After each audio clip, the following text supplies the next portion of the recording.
সুৰক্ষা বাহিনীৰ ইউনিফৰ্ম এযোৰা পিন্ধিবৰ কাৰ মন নাই? হয়তো কিছুমানৰ মন নাথাকিব পাৰে। কোনে ইমান ট্ৰেইনিং কৰিব, ৰাতিপুৱা উঠিব, ৰাতি আৰু ডিউটিও দিব। কিন্তু যিসকলৰ সপোন আছে সিহঁতে জানে সেই ইউনিফৰ্ম যোৰাৰ মহত্ব কিমান আছে। তো সেই ইউনিফৰ্ম পোৱাৰ কাৰণে আগতে নিজকে ডিচিপ্লিন কৰি ল'ব লাগিব। এটা যে দিশা এটা আছে, এটা দিশ যিটো আছে, লক্ষ্য যিটো আছে, সেইটো নিৰ্ধাৰিত কৰিব লাগিব তোমালোকে যে মই কি কৰিম।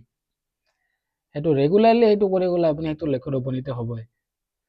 তো তাৰ বাবে মই আজিৰ পৰা ভাবিছোঁ যে আপোনাৰ লগত কিছুমান টিপছ বা কিছুমান দিহা পৰামৰ্শ আপোনাৰ লগত শ্বেয়াৰ কৰিম, যাতে আপোনালোকেও সুৰক্ষা বাহিনীৰ ইউনিফৰ্ম এযোৰা নিজৰ শৰীৰত পিন্ধিব পাৰে।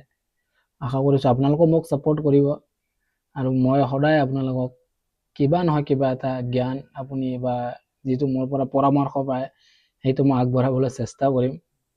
বাকী সকলো আশা কৰিছোঁ যে মোকো ছাপোৰ্ট কৰে। জয় হিন্দ।